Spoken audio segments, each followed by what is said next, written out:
ಎಲ್ಲರೂ ನಮಸ್ಕಾರ. ನನ್ನ ಹೆಸರು ಡಾಕ್ಟರ್ ಸುಭಾಷ್ ರಾಜಮಾಣಿ. 10ನೇ ತಾರೀಕಿನಿಂದ 22ನೇ ತಾರೀಕಿನವರೆಗೂ ನಾನು ಧಾರವಾಡದ ಕರ್ನಾಟಕ ವಿಶ್ವವಿದ್ಯಾನಿಲಯದ MMTTCಯಲ್ಲಿ ಪುನಶ್ಚೇತನ ಕಾರ್ಯಾಗಾರದಲ್ಲಿ ಪಾಲ್ಗೊಳ್ತಾ ಇದ್ದೀನಿ. ನಮಗೆ ಮೈಕ್ರೋ ಟೀಚಿಂಗಲ್ಲಿ ಒಂದು ವಿಷಯವನ್ನು ತಗೊಂಡು ಮಾತನಾಡಲಿಕ್ಕೆ ಹೇಳಿದ್ದಾರೆ. ನಾನು ಇವತ್ತು ತೆಗೆದುಕೊಂಡಿರುವಂಥ ವಿಷಯ ಏನಂದರೆ, ಕನ್ನಡ ಕವಿಗಳಲ್ಲಿ ನಿಸರ್ಗ ಮತ್ತು ಭೌಗೋಳಿಕತೆ.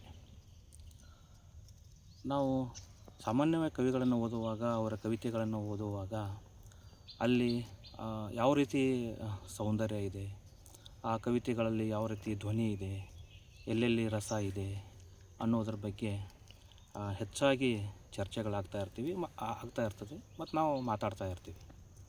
ಆದರೆ ಬೇಂದ್ರೆ ಅಂಥ ಕವಿಯಲ್ಲಿ ಅಥವಾ KS ನರಸಿಂಹಸ್ವಾಮಿ ಅವರಂಥ ಕವಿಗಳಲ್ಲಿ ಅಥವಾ ಕುವೆಂಪುರವರಂಥ ಕವಿಗಳಲ್ಲಿ ಆ ಕವಿತೆಗಳಿಗೂ ಮತ್ತು ಅವರು ಬಂದಿರುವಂಥ ಒಂದು ಭೌಗೋಳಿಕ ನೆಲೆಯಿಂದ ನೋಡಿದಾಗ ಬೇರೆಯೇ ಚಿತ್ರಗಳು ನಮ್ಮ ಕಣ್ಣಿಗೆ ಕಾಣ್ತವೆ ಅಂತ ನಾನು ಭಾವಿಸ್ಕೊಂಡಿದ್ದೆ. ನರಸಿಂಹಸ್ವಾಮಿ ಅವರ ಒಂದು ಕವಿತೆ ರಾಯರು ಬಂದರು, ಏರುತ್ತಾ ಇಳಿಯುತ್ತಾ ದೂರದ ಊರಿಂದ ರಾಯರು ಬಂದರು ಅನ್ನೋಂಥ ಒಂದು ಚಿತ್ರಣ ಬರುತ್ತೆ. ಅದು ಏರುತ್ತಾ ಇಳಿಯುತ್ತಾ ಅನ್ನೋದು ಆಗಿನ ಕಾಲದಲ್ಲಿ ಸಂಪರ್ಕ ವಾಹನಗಳು ಬಹಳ ಕಡಿಮೆ ಇದ್ದವು. ಒಂದು ಊರಿನಿಂದ ಇನ್ನೊಂದು ಊರಿಗೆ ಬರಲಿಕ್ಕೆ ಬಹಳ ಸಮಯ ಹಿಡಿತಾ ಇತ್ತು ಮತ್ತು ಒಂದು ಬಸ್ಸು ಹಿಡಿದು ಮತ್ತೊಂದು ಬಸ್ಸನ್ನು ಹಿಡಿದು ಬರಬೇಕಾಗಿತ್ತು. ಆದರೆ ಬೇಂದ್ರೆಯವರ ಕವಿತೆಗಳಲ್ಲಿ ಈ ಥರದ ಪದಗಳು ಬಂದಾಗ, ಅವು ಧಾರವಾಡದ ಭೌಗೋಳಿಕತೆ ಬಗ್ಗೆ ಒಂದು ಕವಿತೆಯಲ್ಲಿ ಬರೆಯುವಾಗ ಏರು ಇಳಿವಿನ ಒಂದು ಜಾಗ ಅಂತ ಅವರು ಬಣ್ಣಿಸ್ತಾರೆ.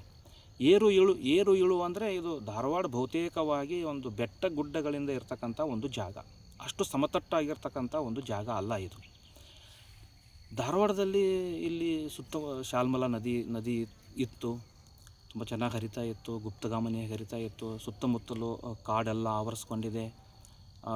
ಆದರೆ ಈ ಬೆಟ್ಟ ಗುಡ್ಡಗಳೇ ಧಾರವಾಡಕ್ಕೆ ಒಂದು ಸೌಂದರ್ಯವನ್ನು ತಂದುಕೊಟ್ಟಿದೆ, ಹೌದು.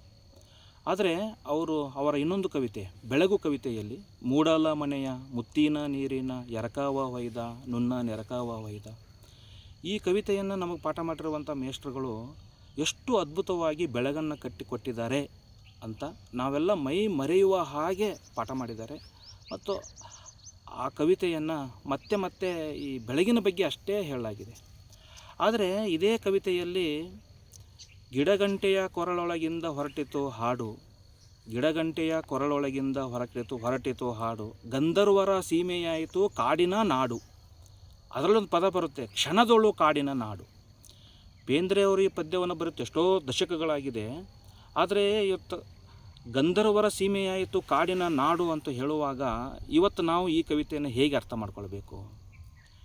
ಇವತ್ತು ನಾಡು ಮತ್ತು ಕಾಡು ಈ ಎರಡೂ ಪ್ರಶ್ನೆಗಳು ಬಂದಾಗ, ಇಡೀ ನಾಡು ಅಂದರೆ ಯಾವುದಂದರೆ ಕಾಡನ್ನು ಒತ್ತರಿಸಿಕೊಂಡು ನಾಡಿನ ಒಳಗಡೆ ಅದನ್ನು ಸೇರಿಸ್ಕೊಳ್ಳಾಗಿದೆ. ಮತ್ತು ಹಾಗೆ ಸೇರಿಸಿಕೊಳ್ಳತಕ್ಕಂಥವರು ಕೂಡ ಯಾರು? ರಾಜಕಾರಣಿಗಳು ಈ ಕೆಲಸವನ್ನು ಮಾಡ್ತಾ ಬಂದಿದ್ದಾರೆ. ಕಾರ್ಪೊರೇಟ್ ಜಗತ್ತು ಅದಕ್ಕೆ ಕುಮ್ಮಕ್ಕನ್ನು ಕೊಡ್ತಾ ಇದೆ. ಹಾಗಾಗಿ ಕ್ಷಣದೊಳು ಅಂದರೆ ಕಣ್ಣು ಮುಚ್ಚಿ ಕಣ್ಣು ತೆರೆಯುವುದರಲ್ಲಿ ಕಾಡು ನಾಶ ಆಗಿದ್ದನ್ನು ನಮ್ಮ ಕಣ್ಮುಂದೆ ಇದೆ. ಇವಾಗ ಬರೀ ಅದು ಧಾರವಾಡಕ್ಕೆ ಮಾತ್ರ ನನಗನ್ನಿಸ್ತಾ ಇಲ್ಲ, ಇಡೀ ನಮ್ಮ ಕನ್ನಡ ನಾಡಿಗೂ ಅನ್ವಯ ಮಾಡ್ಕೊಳ್ಬೋದು, ದೇಶಕ್ಕೆ ಅನ್ವಯ ಮಾಡ್ಕೊಳ್ಬೋದು. ಇದು ಸಾರ್ವತ್ರಿಕವಾಗಿರ್ತಕ್ಕಂಥ ಒಂದು ಸಮಸ್ಯೆಯಾಗಿ ಕಾಣ್ತಾ ಇದೆ. ಅದರಲ್ಲಿ ಆ ಕವಿತೆಯಲ್ಲಿ ಗಿಡಗಳ ಮೇಲೆ ಹೂಗಳ ಮೇಲೆ ಇಬ್ಬನಿ ಕಂಡಿದ್ರ ಬಗ್ಗೆ ಒಂದು ಪ್ರಸ್ತಾಪ ಬರುತ್ತೆ. ಇವತ್ತು ಬೆಳಗಿನ ಜಾವ ನಾವು ಇಲ್ಲಿ ಧಾರವಾಡದ ಒಂದು ಕರ್ನಾಟಕ ವಿಶ್ವವಿದ್ಯಾಲಯದ ಕ್ಯಾಂಪಸ್ಸನ್ನು ಬಿಟ್ಟು ಹೊರಗಡೆ ನಾವು ವಾಕಿಂಗ್ ಬಂದರೆ ನಮ್ಮ ಕಣ್ಣಿಗೆ ಇಬ್ಬನಿ ಕೂಡ ಕಾಣ್ತಾ ಇಲ್ಲ. ಈಗಲೂ ಕೂಡ ನೋಡ್ಬೋದು, ನಾವಿಲ್ಲಿ ಈಗ ಬೆಳಗಿನ ಒಂದು 7 ಗಂಟೆ ಸಮಯದಲ್ಲಿ ಇಲ್ಲಿದ್ದೀವಿ. ಇಬ್ಬನಿನೇ ನಮ್ಮ ನೋಡ್ಲಿಕ್ಕೆ ನಮಗೆ ಸಿಗ್ತಾ ಇಲ್ಲ. ಏನಕ್ಕೆ ಹೀಗಾಗಿದೆ? ಇಬ್ಬನಿಗಳಿಲ್ಲ. ಪಾತರಗಿತ್ತಿ ಪಕ್ಕ ನೋಡಿದೇನ ಅಕ್ಕ, ಆ ಕವಿತೆಯನ್ನು ನಾವು ಎಷ್ಟು ಸಂಭ್ರಮಿಸ್ತೀವಿ, ಆ ಕವಿತೆಯನ್ನು ಹಾಡುವಾಗ ಸಂಭ್ರಮಿಸ್ತೀವಿ, ಓದುವಾಗ ಸಂಭ್ರಮಿಸ್ತೀವಿ. ಆದರೆ ನಮ್ಮ ಕಣ್ಣಿಗೆ ಪಾತರಗತ್ತಿಗಳು ಕಾಣ್ತಾ ಇಲ್ಲ, ದುಂಬಿಗಳು ಕಾಣ್ತಾ ಇಲ್ಲ. ಹೀಗಾಗಿ ಅಂದರೆ ಪರಿಸರ ವೈವಿಧ್ಯತೆ ಏನಿದೆ ಅದು ಬಹುತೇಕವಾಗಿ ಕಣ್ಮರೆಯಾಗಿರುವುದನ್ನು ನಾವು ನೋಡ್ತಾ ಇದ್ದೀವಿ, ನಮ್ಮ ಕಣ್ಣಿಗೆ ಇದು ಕಾಣ್ತಾ ಇದೆ. ಹಾಗಾಗಿ ಬೇಂದ್ರೆಯವರ ಕವಿತೆಯಲ್ಲಿ ಅಥವಾ ಕುವೆಂಪುರವರ ಕವಿತೆಯಲ್ಲಿ ನಾವು ಆ ಭೌಗೋಳಿಕತೆಯನ್ನು ಏನು ಕಟ್ಟಿಕೊಟ್ಟಿದ್ದಾರೆ ಮತ್ತು ಇವತ್ತು ಅದರ ವಾಸ್ತವವಾಗಿ ಅದರ ಸ್ಥಿತಿ ಏನಾಗಿದೆ ಅನ್ನುವುದನ್ನು ಇದನ್ನು ನೋಡಿದರೆ ಗೊತ್ತಾಗುತ್ತೆ. ಇದನ್ನು ಕನ್ನಡ ನಾಡಿನ ಒಂದು ಭೌಗೋಳಿಕ ಚಿತ್ರ ಬೇರೆ ಥರದಲ್ಲಿ ಕಟ್ಟಿಕೊಡಲಿಕ್ಕೆ ಸಾಧ್ಯ ಇದೆ ಮತ್ತು ಇನ್ನೊಂದು ನಿಟ್ಟಿನಿಂದ ನೋಡಲಿಕ್ಕೆ ಸಾಧ್ಯ ಇದೆ.